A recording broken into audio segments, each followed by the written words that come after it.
Welcome to the Eating at a Meeting podcast. I'm your host, Tracy Stuckrath, dietary needs expert, certified meetings manager, certified food protection manager.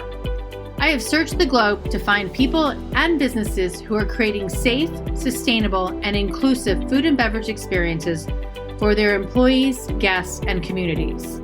In each episode, you will find authentic conversations about how food and beverage impacts inclusion, sustainability, culture, community, health, and wellness. I know that sounds like a lot, but we're going to cover it all. Are you ready to feed engagement, nourish inclusion, and bolster your bottom line? If so, let's go. All right, so I'm Tracy with Thrive Meetings and Events, and I educate people on how to provide safe and inclusive food and beverage experiences. Mm-hmm. And who just joined me are the dynamic duo from Belly of the Beast in Massachusetts. And we've got Aimee and Jessie here. Owners, chefs, what are everything, right? Yep. Yeah, basically anything that needs to get done. That's what we do. Okay. to make our wee eatery run. But we have an incredible team, and they absolutely pull an amazing amount of weight to get fabulous food out to our guests. Well, I don't know if you saw the post this morning, and I'm like, allergy friendly restaurant. Yeah. Locally sourced. I don't know if I said locally sourced. How do you phrase it? Mindfully. We say comfort food, mindfully made.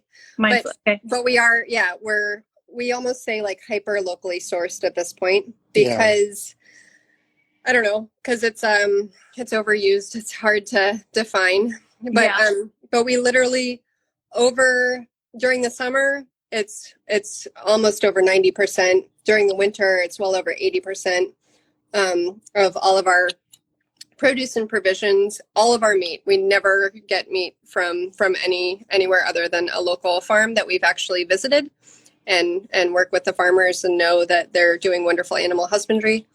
And we get in whole animals. Yeah, butcher in-house. And throughout the year, we try our best to get only from the Pioneer Valley. Okay. First and foremost, which is, within 30 miles, not even. Wow. Yeah. And then during the winter, we're able to work with some farms that both here, UMass has a hydroponic farm that we get lettuce from throughout the winter. Which is awesome. And then there's a couple of farms in Vermont that also do some greenhouse growings that we're able to source from. You'll never see a tomato on our menu outside of August through October unless it's pickled. Wow. We're not going to do that to you. That's not the way to work. Yeah. They're not in season. Exactly. Yeah. And they don't taste good. They don't taste good. We're not going to serve you a weird tomato. I probably should not use bad language. I'm going to edit the Aimee Francis sailor mouth now. Not say the bad words. Okay. Mm-hmm. Oh, you and I would get along real well. No, and it's funny. My mom bought some tomatoes the other day at the market, and they to me, it just wasn't quite ready yet. Mm-hmm. It needed a little bit of time, and she got it at the farmer's market, at the local, which is awesome. Market. Yeah, and not at the grocery store. So, because she's in love with heirlooms, ugly tomatoes. All she does, like these ugly tomatoes, they're so good. Mm-hmm. But I think they needed just a hair bit longer. But I can't wait for them to come in. That's the thing. You're in the Carolinas. Yes. Such a different season, right?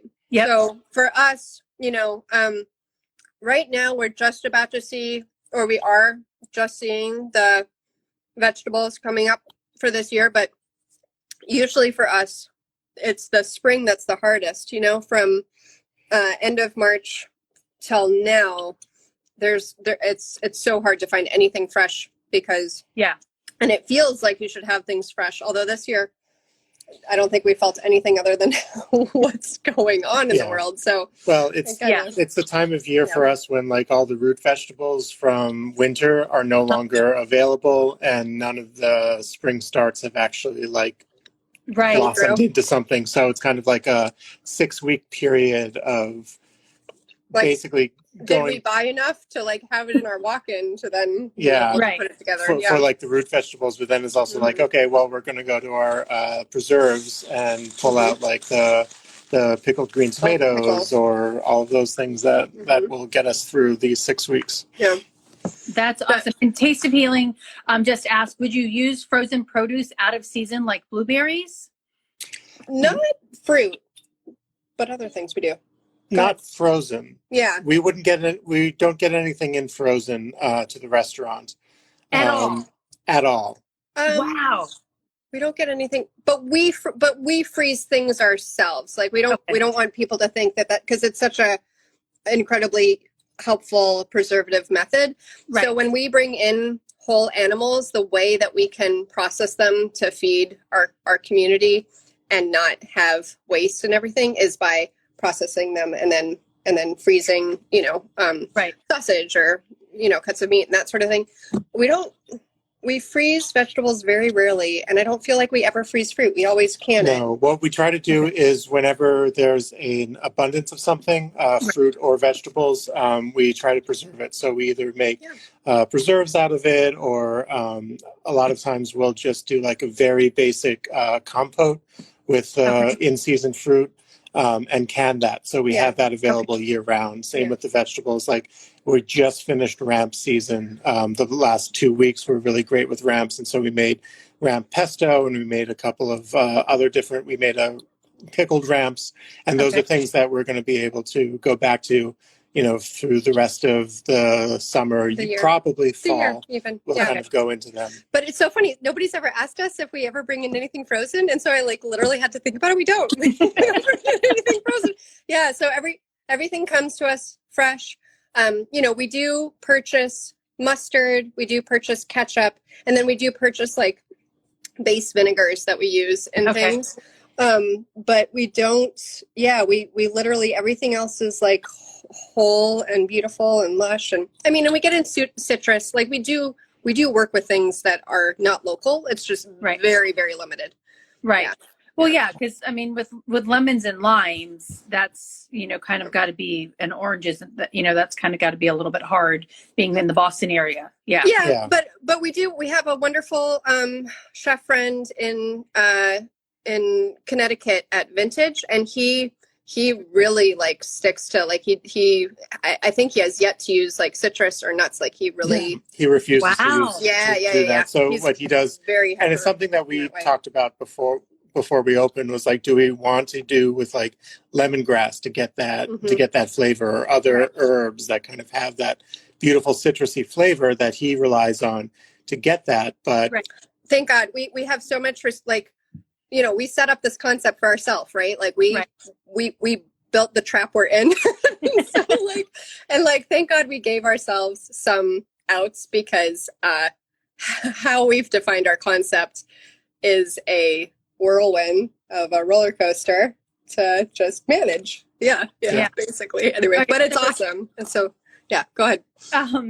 Just skip away from food allergies and stuff for a second. Yeah. So totally not sustainable at all. I was in China a couple of years ago, and I went to a restaurant. I don't know if I told you this, Aimee, and they gave me. I ordered Maine lobster with lemongrass, and they steamed it in a mason jar, that flips open. But I'm completely not sustainable. Yeah. But I'm in China. I've got lemongrass from somewhere and Maine lobster. It's the most delicious dish ever, but not going against sustainability. I mean, the biggest thing that certainly the pandemic seems to have shined a light on is local. And so it's a wonderful thing that our guests already know what we do. And so they're all already had, trust and support built into what we were doing, to be oh, thank God, I can order from Belly of the Beast, even though we don't know what's going on, I can trust what they're getting in and how they're doing it the best I can to keep going. Yeah, because people were saying I was chatting with Chef Joel yesterday, and he said it feels like some of these restaurants, to minimize, and I'm sure you've minimized your menu of what you're offering, but he and his wife both have allergies and different dietary needs. And he's like, it's really hard to find something that meets them because they've forgotten that.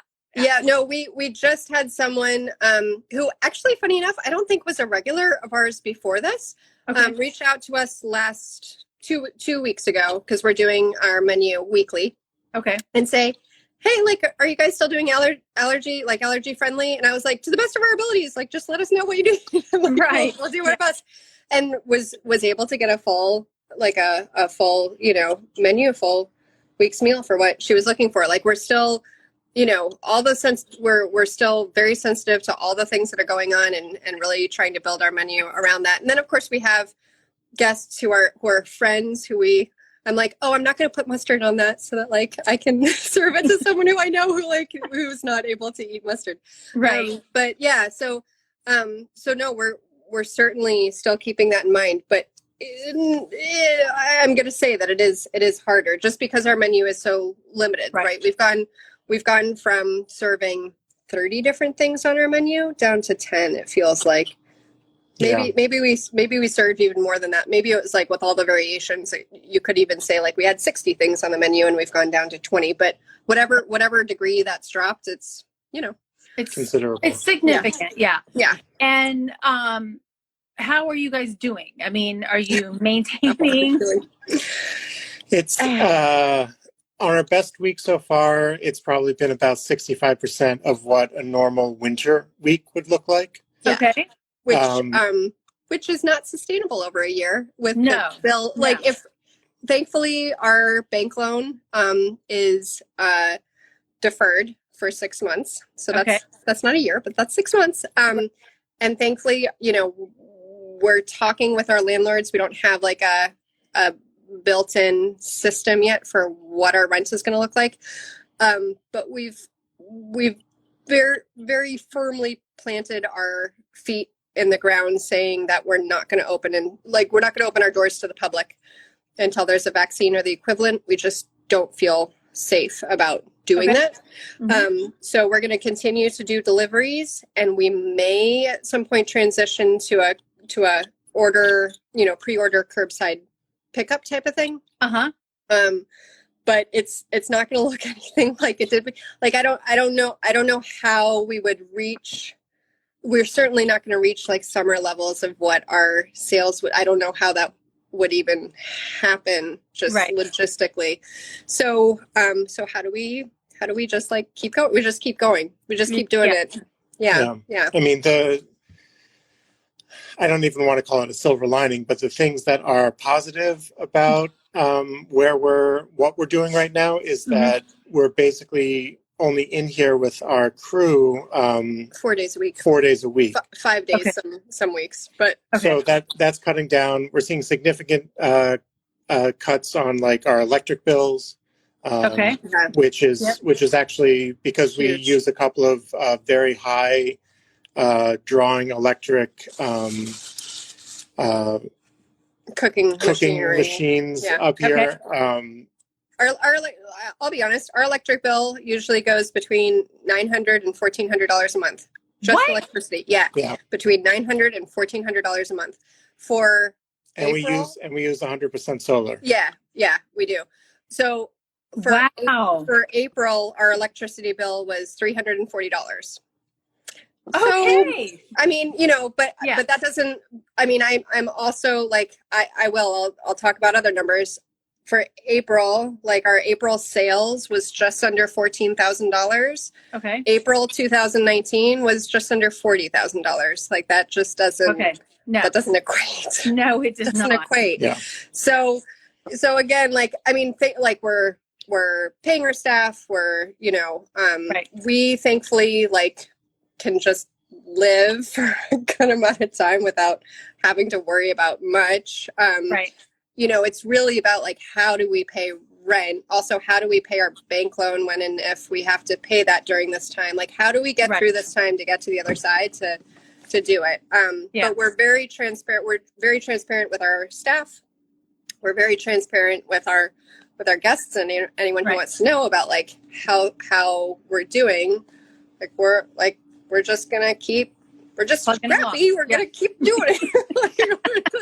We're looking for like every grant that we can, find and, anything like that. And we're continuing, like, if anything, our mission to give back to the community is even, stronger than ever right now. We're doing the 100 meals on Thursdays every week for the kids and families of the Northampton School District. And I'm talking with them about how we can continue to do that through the summer. That's awesome. It's something that we care deeply about in making sure that, I would like to say that, like, if we're being fed, like, everyone should have the opportunity. We're certainly not doing that with 100 meals. I know that very clearly, but, like, at least I feel like we're doing our part, right? Like, 100%. And then over and above that, you're feeding your customers. Yeah. Sure. On that, large amount that's less of what you're normally making. No, that's very commendable. Yeah. So for everybody who has joined on here, Belly, so tell them about when you started, and there is an article on you guys, interview with Aimee on my website, thrivemeetings.com/blog, which is a great story about her. Yeah, it's a great interview. You did such a nice job. Yeah. Thank you. You're welcome. Thank you. So tell everybody, how you got started, and I want to know about butchering in your own kitchen. Sure. That's the Jesse. Jesse can take that one. So we knew, I'd say, so we opened Belly of the Beast in June of 2017. Okay. And for the prior 8 years, we were basically working on it. It wasn't always a restaurant. We went through many, many different iterations. We were thinking about doing a food truck. We were thinking about doing a cheese shop or cheese and pantry shop, and then a butcher shop. And it was always around food. It was always something that was going to be around food. And we had the name almost from the get-go, and it kind of worked with every iteration that we had, luckily. And so when we finally started, like, realizing that if we're going to be doing something in food, we should both have professional experience in the food world. We both came from various different backgrounds, artistic, painting and film and photography for me. And so Aimee found a job working with Flower Bakery and Cafe in Boston. And you were there for 8 years. 8 years. Okay. And then I wanted to find kitchen experience. And so I started working with at Copa in the South End. And then I moved on to focus a little bit more on the butchery side of things. And I worked at a whole animal butchery in Somerville called MF Duloc. Okay. Michael and Maureen are fabulous. Yeah. Fabulous people. And they were doing kind of like what sustainable whole animal butchery kind of is, right? It's the European concept of seam butchery and getting animals only from farms that were that their animal husbandry was, up to a certain level, right? And working with smaller slaughterhouses that actually cared about how they slaughter their animals versus the large scale. And in our area, Sutter Meat and Corsella Butchery, both are very much in that vein, which is wonderful. Send me their names so we can tag them later on. Great. Yeah. And so shortly, I spent a little under 2 years there and kind of got a good grasp of everything. We were getting in 2 to 3 pigs a week and whole beef and just doing everything. Chickens and ducks, and just doing everything from fresh sales and lamb, specialty cuts to sausage making, and the only thing we weren't doing was basically like any cooked meals. Okay. So I kind of had all of that under my hat, and very early on when we thought about doing a restaurant, we were like, we have to do whole animal.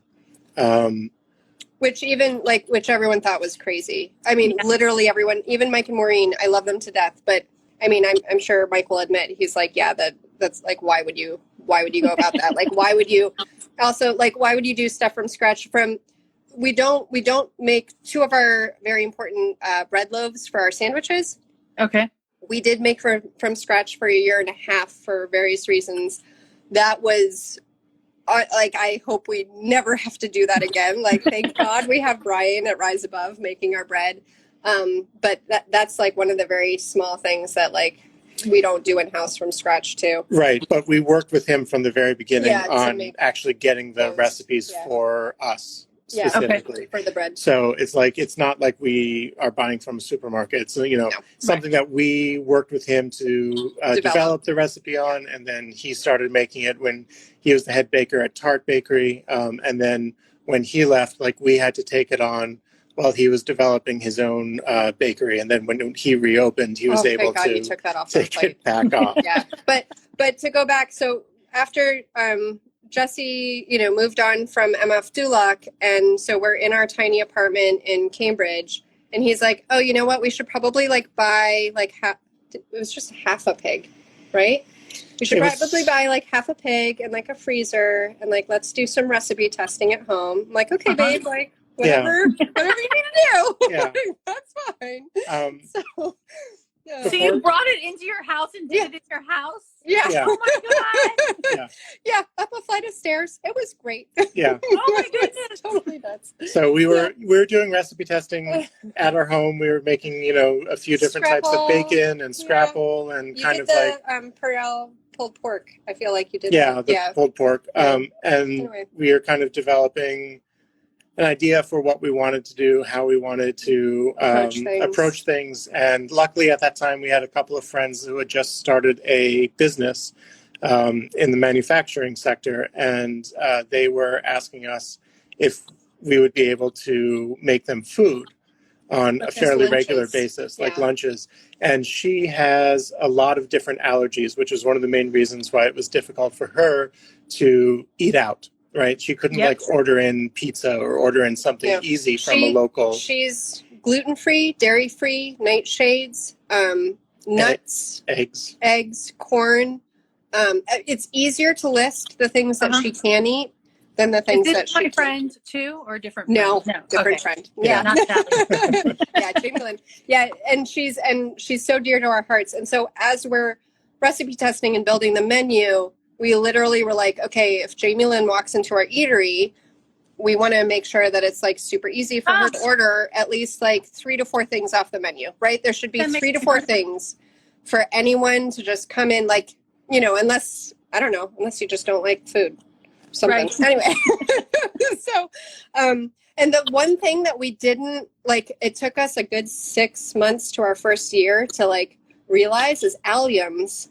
Alliums was the one thing we really didn't think of prior to opening. And then we were like, oh, right. Some people can't do that. We got to figure that out too. I have allium allergy cards that I sell. Yeah. Yeah. Yeah. Cause it's a thing. It's so big. And it's growing. Yeah. More and more people. And for people that alliums are onions, garlic, any form of onion, right? Yeah, leeks, rats, like anything that's in that family. Green garlic, any of that stuff. Yeah. So, and most of those things are the base of so much that it's very difficult to navigate. Every culture, every culture that has like that base, kind of like 3 different vegetables that start stuff. It's onion, like every single one. So that one, But now we have navigated it, and we definitely have like allium free, a couple of things that we specifically say are allium free. But now that's all kind of different. I was talking to a chef in Severna Park, Maryland last week, I think it was April, and she's got some customers who are vegan and can't have any kind of oils at all. And so she has learned how to and mastered sauteing with water. Oh wow! And she's like, she's like, you can't walk away from the stove like you do with oil, but she's like, it actually works just as well. Oh, wonderful. So she got one customer that was like that, and now that person has passed her on to, I think she probably has like 15 customers with that same condition. And they're regulars of hers, and she's a caterer. So yeah, that's amazing. Yeah, having thank goodness. Again, about 6 months in, our cooking oil started to not have canola in it anymore. It moved on to avocado, which was amazing because because so many people were like, I can't do canola in any way, shape, or form. Yep. And from day one, we always were frying in sunflower oil. Yeah. Okay. So, no peanuts to begin with. We wanted to make sure that soy and peanut allergies were covered with all of our cooking based on like the starting oils that we I'm just going to get in my Mini Cooper, even though I'm almost done with my get in my Mini Cooper and drive there. Yeah. Rachel, I'll pick you up on the way. There you go. That's amazing. Chef Joel was talking about yesterday, he cooks free of sesame because it's now the FDA is going to probably add it as the top 9 allergen for the U.S. We do still have a little bit of sesame, but it's just the sesame oil that we... we only use that with noodles. And it's easy to. I mean, that is one of the great things about really making everything from scratch is that you know what goes into everything, every sauce, every way that everything is prepared, and you can say whether or not something can be omitted. And like we did with alliums, if we get enough people or if we see that there's a trend of a request for a certain thing, like we'll find a way to work have around that be it. a part of the menu. So that's always been just a great thing about how we go about, and also having our staff be not only the front of house, but also they do all of the prep, they do all the cooking. So we don't have delineated positions. Everybody does everything. So the person who is taking your order should very easily be able to talk about what's in your food because they've made the food. Yeah. Maybe not that day. Amazing. Yeah. But or at least they know where the recipe book is and what the recipe is. So they can talk about it. Excuse themselves for a second and bring it up to the customer if it is like a really. So you actually bring the recipe book up to the customer? Oh yeah. Mm-hmm. Oh my God. Yeah, they can take a photo of it. They can go home and make it themselves, like whatever. We're very open in sharing. We are not one of these places where it's like, it's a secret. It's not. It's go make it yourself. It's going to be awesome. All right, Margaret from Michigan just popped on, and I'm like, Margaret, we're going to meet in Boston. I'm going to drive to North Carolina, and you and I are going to go to Belly of the Beast. Yeah. I mean, and that's funny because, you get so many people that call up manufacturers or call up restaurants and say, hey, can you tell me if this was in it? Because I don't feel well. And they're like, no, I can't tell. It's like that. What's that bean commercial with the dog is the only one that is the recipe. The recipe or something. Yeah. I'm like, I don't want to know your recipe. I just want to know if what's in it. Yeah.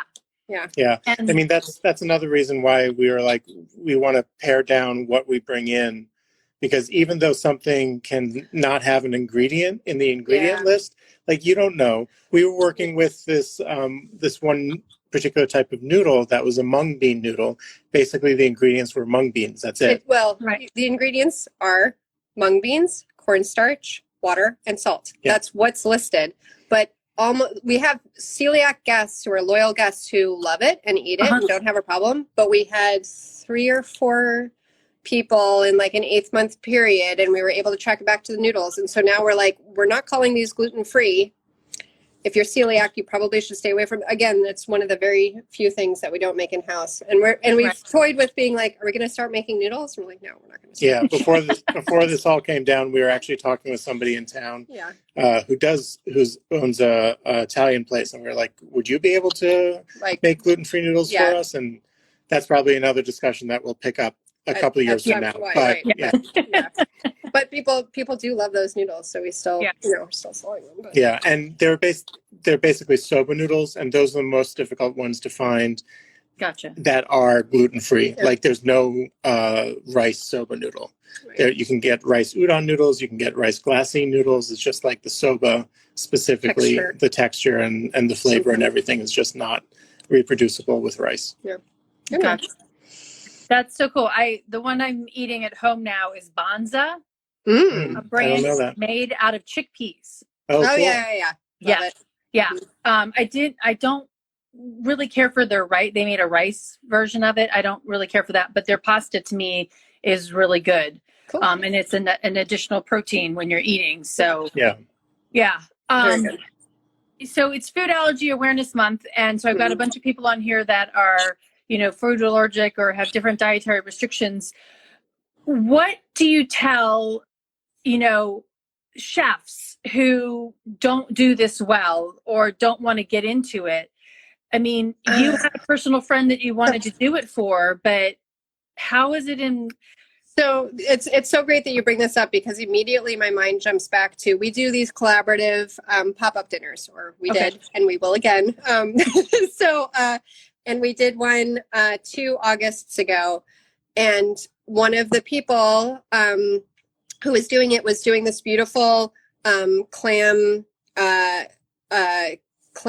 like take on a clam, New England clam chowder, but doing it with like a Thai style, because that's kind of the cooking that they cook in, and that sort of thing. And we had one of our wonderful guests who I love dearly coming, who was vegan. And they were like, what? And I was like, I'll make the soup. Don't worry about it. Like I've got it. And like, so we just swapped out for our Shan tofu and mushrooms and like did this thing that wasn't the clam, and she loved it and over the top. And we got to the end of the meal, and our chef friend was like, wow, like that's impressive. Like, you guys really showed me what hospitality is about. And, so yeah, it was great. And like, it was very sweet. So, I think you show through doing. I don't think there's a way to like tell people. I don't know. Maybe there's a way to tell people. But yeah. I mean, that's always a very difficult topic to broach, right? Yeah. Because it's like, if people aren't invested in learning and doing it themselves, it's not something that you want also, to I'm going to tell like, you, like, it's a hell of a lot more work. Like, it is. Yeah. It's a lot more, like, to do these like pop-up dinners and stuff that we do, and then we're taking into consideration, we're making 4 different other meals. Like, we just are, and that's okay. We want to. That's how we're doing it, but it's not as easy as just being like, nope, like this is the menu, and like you're just going to eat this or not type of thing. I see Me Gluten Free Gal. Thank you so much for that recommendation for King Soba. We'll definitely look into that, because that's awesome. That's always great. Yeah. Thanks, Margaret.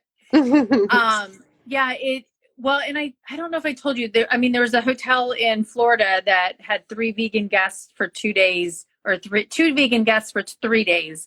And they couldn't eat anything off the hotel menu in any of their restaurant outlets. And so they realized they lost 3 meals a day times 2 people for 3 days. Yeah. And they're like, oh my gosh, we have to figure this out. And the one chef I was talking to was having so much fun figuring out new recipes that were vegan and gluten-free.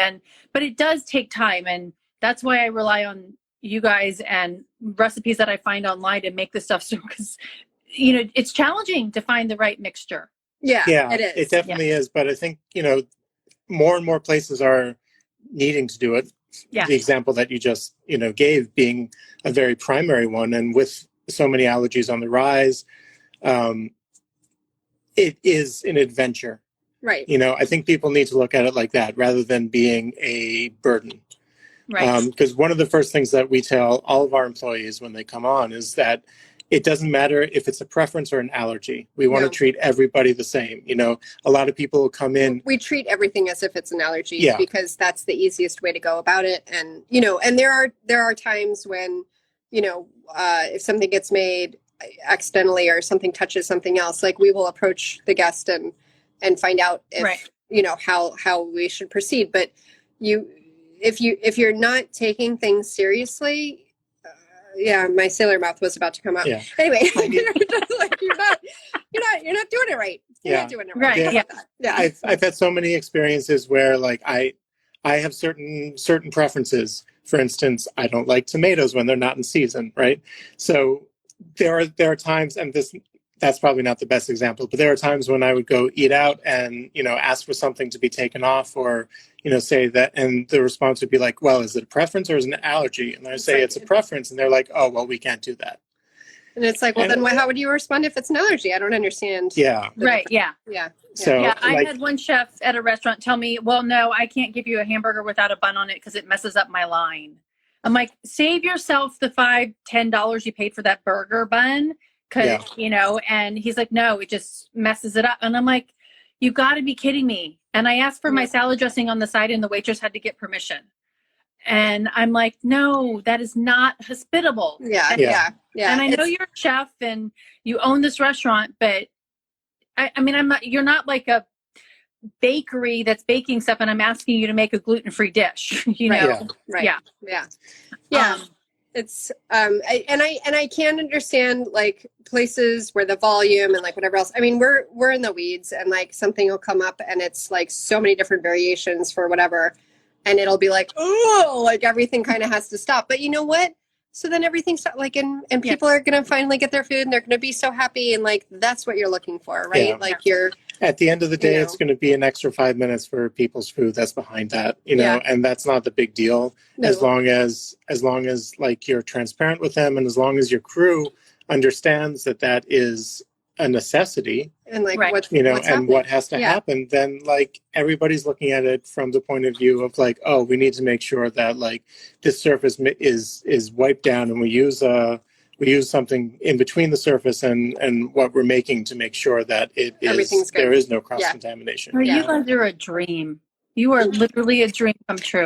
We do what we can. We absolutely do. Yeah. And it is about like also having that person at the register be like, hey, so like typically things come out in 10 minutes, like we're working at like 20-25 minutes right now. Is that okay? And people will either be like, sure, or they'll be like, oh, thank God you told me. Like, no, I have to go find something else, which is fine. Like, but it's just that small communication that really makes all the difference. God, when am I going to say that again? I don't know. Yeah. Anyway. So we've got 3 minutes. I want to go back to those meals that you're delivering. Are you putting labels on those meals so that people know what's in it, or how do they? For the meals that we're donating, that we're donating. Oh, that we're donating. Yes, we tell the people who pick up, like it's gluten-free today, or it's or meat, or it's vegan, or whatever else. For the donation meals. For the frontline workers that we do, where it's like individually boxed meals that are going to wherever, on the boxes that go out, we label them like gluten-free or whatever. And also I like give people my cell phone number. I'm like, just have them text me. Like I'll tell them like whatever ingredients, like we'll just let them know. I mean, we highlight like the big things, we don't go into it has nightshades or it has alliums or anything like that. It's either like gluten-free or not. Vegetarian or not, nut free or not, vegan, but we try to be pretty conscious. At this point, like our menu is pretty simple and straightforward. So, especially unless we know or unless we're told that there's somebody that has allergies, and we always ask that when somebody's placing an order, even if it's for like a large order, we try to be in touch with whoever is like managing it to make sure that everyone's covered. We're gonna kind of treat everything with like the hierarchy of the basic 7 that we're gonna let people know about. Okay, cool, awesome. So everybody can find, what's your website address? www.bellyofthebeastma.com. Don't forget the MA. MA as in Massachusetts. Okay, awesome. And well, they know where you are on social media, on Instagram here, and on Facebook, it's Belly of the Beast. Same. MA. Yeah, Belly of the Beast MA is kind of our universal. Yeah. Okay. And you can email us too. Thank you so much. Yeah. You're welcome. Be well. Okay. Bye. Thanks for listening to the Eating at a Meeting podcast, where every meal matters. I'm Tracy Stuckrath, your food and beverage inclusion expert. Call me and let's get started right now on creating safe and inclusive food and beverage experiences for your customers, your employees, and your communities. Share the podcast with your friends and colleagues at our Eating at a Meeting Facebook page and on all podcast platforms. To learn more about me and receive valuable information, go to tracystuckrath.com. And if you'd like more information on how to feed engagement, nourish inclusion, and bolster your bottom line, then visit eatingatameeting.com.